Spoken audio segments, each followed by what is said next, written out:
안녕하세요. 솔로몬 책방의 락중입니다. 구독과 좋아요는 영상 편집에 큰 힘이 됩니다. 청취자 여러분 안녕하세요. 이번엔 나가오 다케시가 해석한 공자의 저서인 논어의 말을 가지고 청취자 여러분과 공유의 귀한 시간을 갖고자 합니다. 논어는 총 500장의 글이 20편으로 나누어져 있으나 여기서는 200장만을 다루고 있습니다. 책머리의 저자는 논어를 통해 현대를 살아가며 인생을 충실하게 채울 수 있는 바른 길이란 무엇인지, 사람들과 함께 살아간다는 것은 어떤 의미인지를 깨닫게 되었으면 하는 바람을 이야기하고 있습니다. 자, 그럼 책 속으로 들어가 보겠습니다. 세월의 깨달음. 내 나이 15세, 사람의 마음이 성장하기 위해서는 배워야 한다는 것을 깨달았다. 30살이 되어서는 인생의 방향이 겨우 보이기 시작했다. 40살쯤에는 인생의 목표가 확고해짐에 따라 망설임이 사라졌다. 50살에는 내 인생은 혼자만의 것이 아닌 타인을 위한 것이기도 하다라는 사명감을 갖게 되었다. 60이 되니 나와 다른 인생관을 가진 사람을 만나도 이런 삶의 방식도 있구나 라고 이해하며 반하지 않게 되었다. 그리고 70이 되자 나의 욕망이 타인에게 전혀 피해를 주지 않게 되었다. 그래서 원하는 대로 자유롭게 살아도 세상의 규칙을 어기지 않게 되었다. 물건을 훔치는 자만이 도둑은 아니다. 어려서는 천방지축으로 날뛰며 부모를 난처하게 만든다. 성인이 되어서도 제멋대로 굴며 타인에게 도움되는 일은 전혀 하지 않는다. 늙어서는 주위에 폐를 끼치며 끈질기게 연명한다. 이는 법을 어긴 것은 아니지만 도둑과 진배 없다. 자신의 생명을 훔치고 있기 때문이다. 사람의 생명은 누군가의 행복을 떠받치기 위해 하늘로부터 부여받는다. 그럼에도 불구하고 제멋대로 살아가는 것은 하늘로부터 생명을 훔치는 것과 같다. 예, 인, 그리고 군자. 논어의 가장 중요한 키워드는 예이다. 사람으로서 지켜야 할 것, 세상을 평화로 이끄는 것. 이는 전 인류에게 공통으로 적용되는 절대적인 규칙이다. 공자는 그것을 예라고 했다. 여기서 공자가 말하는 예는 예의나 친절한 행동과 같이 막연한 것이 아니다. 좀 더 현실적이고 구체적인 고대 중국의 전통적인 예의 범절을 가리킨다. 중국의 전통적인 세계관으로 보면 사람이 사는 세상은 몇 개의 나라로 나뉘어 있고 각각의 나라에는 왕이 존재한다. 그리고 왕들 위에 인류를 통합하는 지배자가 존재한다. 이를 천자라고 하며 천자의 가문을 왕조라고 한다. 즉 왕조랑 신의 가계라고 말할 수 있다. 다만 정말 신의 가계라면 영원히 지속되어야 하겠지만 현실 속 중국은 긴 역사 속에서 수많은 전란을 겪으며 여러 차례 왕조가 바뀌어왔다. 공자가 살던 시대는 주왕조가 수립된 지 600년 정도 지났을 무렵으로 주왕조의 세택이었다. 이 시대에는 천자의 권위가 땅에 떨어져 각국은 왕조를 업신여기고 제멋대로 세력 다툼을 벌였다. 게다가 각 나라 안에서도 귀족과 왕가가 대립하는 등 중국 대륙 전체는 완전한 약육강식의 소용돌이에 빠져 있었다. 공자의 고국인 노는 일찍이 주왕조의 일찍이 세운 나라였다. 그러한 고국의 영향을 받은 공자는 주왕조의 열렬한 지지자였다. 공자는 중국의 역사를 철저히 공부하고 연구한 끝에 주왕조의 정치 스타일이야말로 세상을 진정한 평화로 이끄는 것이다 라고 결론을 내렸다. 그리고 주왕조의 전통적인 예의범절을 전 인류에 공통되는 평화를 위한 기본 규칙인 예라고 정했다. 그렇게 공자가 말하는 예란 보다 정확히는 주왕조의 예인 것이다. 공자의 뜻에 따르면 주왕조의 예, 즉 주왕조의 전통적인 예의 범절이야말로 사람이 지녀야 할 올바른 마음가짐인 덕이라고 한다. 그리고 이 주왕조의 예를 끝까지 지켜내는 것이 정의, 즉 인이라는 것이다. 또한 이 인을 완전하게 실행할 수 있는 사람이야말로 가장 이상적인 사람이며 이를 군자라고 일컬었다. 자신의 이익을 뒤로 하는 사람. 모두가 꺼려하는 일을 도맡아 솔선하는 사람이 있다. 힘들고 굳은 일을 피하고 싶어하는 타인의 마음을 헤아려 자신이 먼저 나선다. 타인에게 도움이 되는 것만으로 충분히 기쁘기에 보수나 이익을 먼저 따지지 않는다. 어려운 일은 회피하고 좋은 것은 남보다 먼저 가지려고 하는 지금의 세상에서 이러한 사람은 누구보다 빛을 발하며 타인의 본보기가 된다.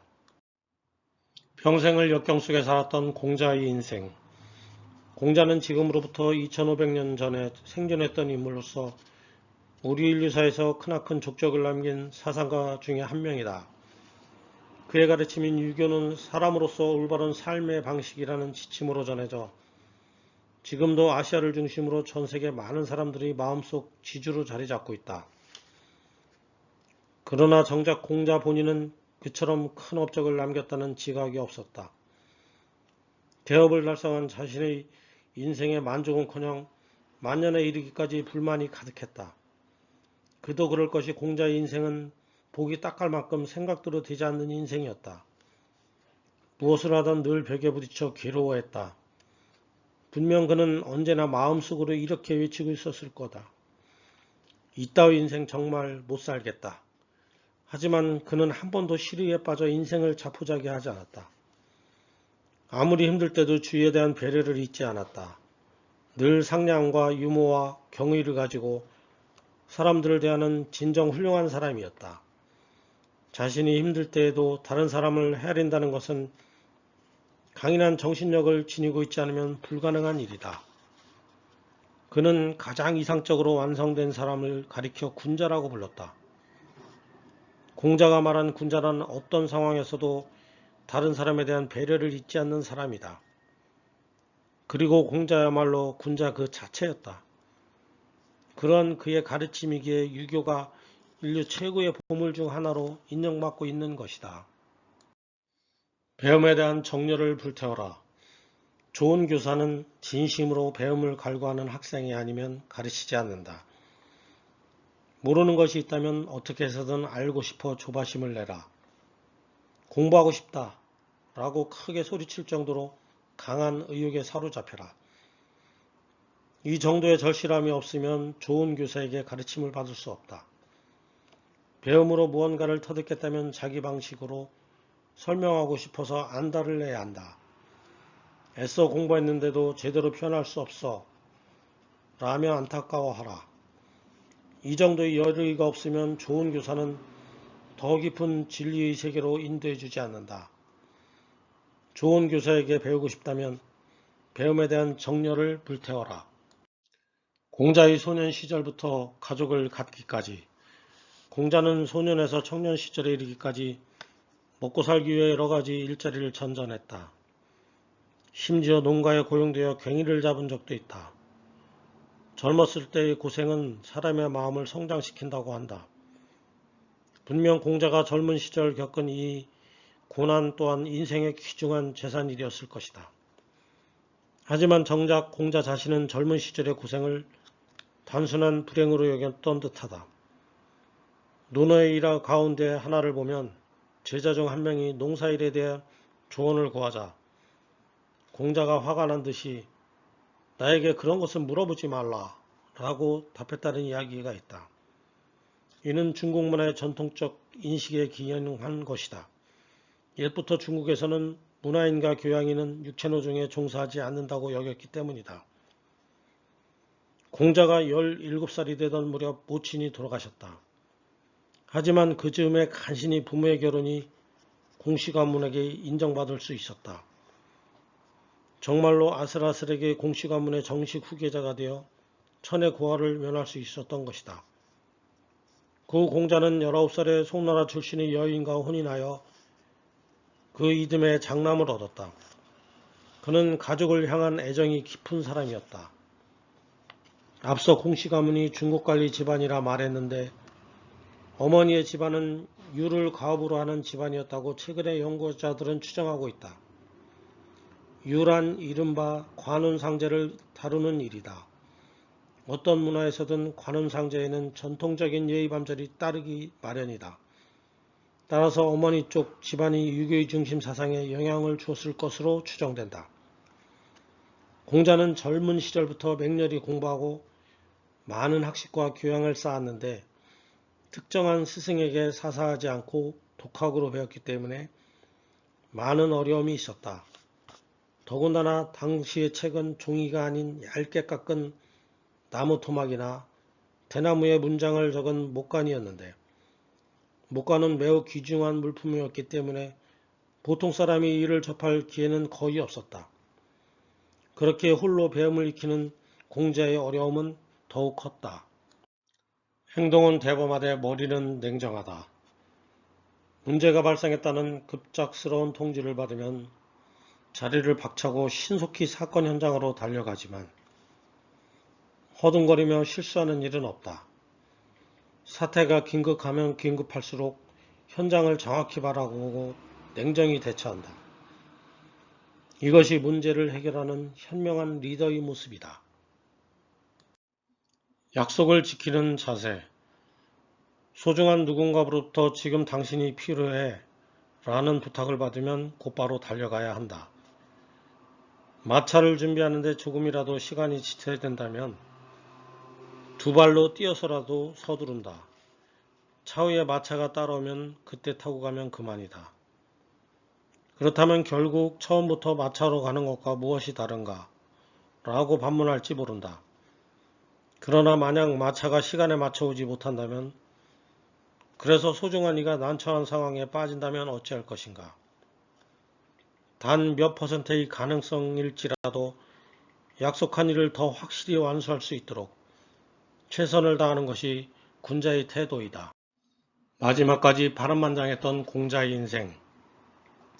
공자가 3천여 명에 이른 제자를 거느리게 되자 중국 대륙의 모든 사람들이 공자를 공경하며 학자이자 교육자로 받들어 모셨다. 하지만 그럼에도 불구하고 그는 정치가의 꿈을 버릴 수가 없었다. 정치가로서 나가기 위한 활동을 필사적으로 멈추지 않았던 그는 마침내 고국인 노나라 가운데 큰 지역의 통치자로 취임할 수 있었다. 이때 공자의 나이는 52세, 너무나도 늦게 핀 인생이었다. 그는 정치적 수완이 뛰어나 그 지역을 실로 잘 다스렸다고 한다. 그러나 또다시 큰 시련이 다가왔다. 꿈을 이룬 지 불과 4년 남짓 지났을 무렵 노나라에 큰 정변이 일어난 것이다. 그는 정적에게 쫓겨 어쩔 수 없이 국외로 도피하게 되었다. 그리고 14년에 걸친 방랑 생활이 시작되었다. 이 여행에 동행한 제자도 있었고 노나라에 남아 관리가 된 제자도 있었다. 이 무렵의 모습도 논하에 다수 실려있다. 여행은 몹시 가혹했다. 광이라는 거리에 들어섰을 때에는 조정물이 두목으로 오해받아 지역의 주민들에게 쫓겨 살해당할 위기에 몰리기도 했다.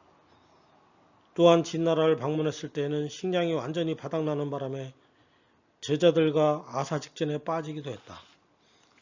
그럼에도 불구하고 그는 제자들 앞에서 언제나 당당하게 행동하며 주위에 대한 배려와 유머를 잊지 않았다. 그는 적극적으로 신천지를 찾아 대륙의 이곳저곳을 돌아다녔다. 공자는 상당히 키가 크고 강건한 육체를 가졌다고 전해지는데 그러기 때문에 고령에도 불구하고 혹독한 여행을 견딜 수 있었던 것이다. 도적단의 두목으로 오해를 받은 것도 그 때문이었을지도 모른다. 오랜 기간에 걸친 혹독한 방랑 여행이었지만 여행지에서 새로운 사관 자리를 찾지는 못했다. 방랑 생활로 완전히 지쳐버린 공자는 제자들의 도움으로 69세의 나이에 고고로 돌아올 수 있었다. 귀국 후 만년에는 가족들과 많은 제자들을 거느리며 고전 연구에 매진하며 시간을 보냈다. 그리고 향년 74세, 당시로서 굉장한 장수를 누리고 생을 마감하였다. 숭고하지만 고난도 많았던 파란만장한 인생이었다. 청취자 여러분, 논의 말을 통하여 또 한번 인생 경로의 밝은 빛을 찾으셨나요? 지난번 카네기의 말, 니체의 말과 비교해보면 이 또한 공통점이 많이 존재함을 느낄 수 있을 겁니다. 저자는 고전을 통하여 인생을 즐기기를 바랍니다.